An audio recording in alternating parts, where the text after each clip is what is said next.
here, that there are other people who serve this country in good faith that demand and deserve quality care. I would now invite Dave Desjardins to come speak about CF issues.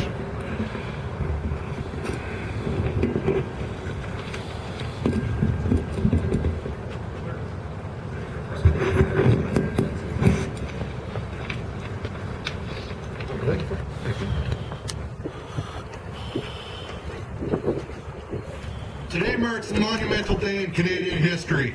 Canadian Forces veterans, families, and members of the Canadian public gather across our nation to lend their voices to address issues of great concern not only to today's veterans, but to future generations.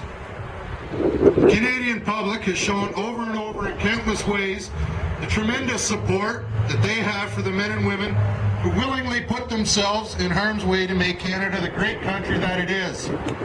Is it too unrealistic to ask the same for our government and its officials? We hear constantly in the media, public addresses, and in the House of Commons how the government supports the troops 100%. However, when it comes to issues surrounding veterans and their families, the topic is treated as an annoyance, often being diverted and downplayed. Colonel Skogren, appointed by the federal government to act as the voice of the Canadian veteran, as Veterans Ombudsman, has listened to us and has raised some very serious concerns, only to be shoved aside by the very people that appointed him because he brought to light issues they didn't want to hear.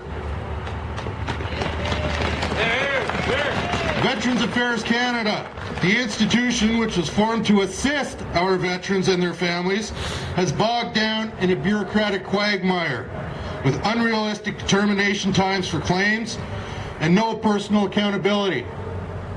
Claims being refused, modified, or lost completely, forcing veterans to redo the entire process right from the start. As a member of the Canadian Forces or the RCMP, you are personally responsible for your actions or inactions. The loss of confidential or protected documents is a serious breach with dire consequences.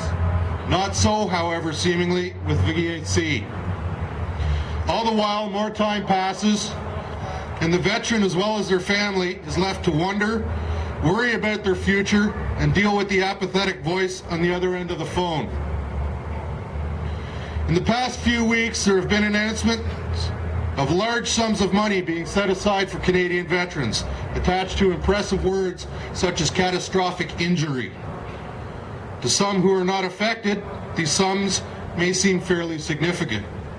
To those affected, however, after doing the math and trying to balance the budget, they are little more than an attempt to appease the outcries of the voters based on the number of injured soldiers as a result of our latest conflict, and seemingly only addresses physical injuries. Canadian veterans have sustained injury and illness of a catastrophic nature in areas other than Afghanistan alone. Catastrophic should not only be based on the physical. Operational stress injuries can be just as debilitating as a physical injury and are often harder to treat and with a greater effect on the quality of life, not only for the member, but for their whole family and social circle as well. Let me be clear. What we're doing here today is not necessarily about money, as some may view it. This is about dignity, pride, honor, respect, and security for our families' future and that of generations to come. Under the new Veterans Charter, the maximum payout is more or less equivalent to one extra large coffee a day for a younger service member who is injured, assuming that they live to the age of 85. A far cry from the $131,000 a year pensions some members of Parliament are entitled to. I've always tried to impart on my children that there comes a time in everyone's life where you have to stand up for what you feel is fundamentally right and just, despite what others may think.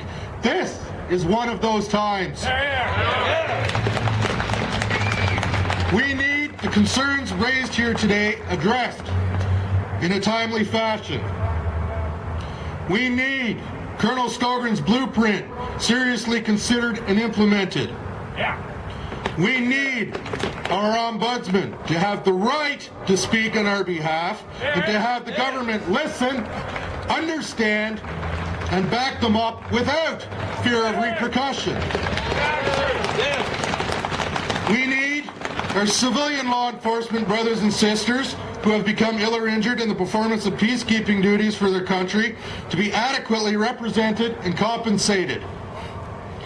We need our elected federal government to stand behind more than just their troops, because today's troops are tomorrow's veterans, your sons, your daughters. Thank you.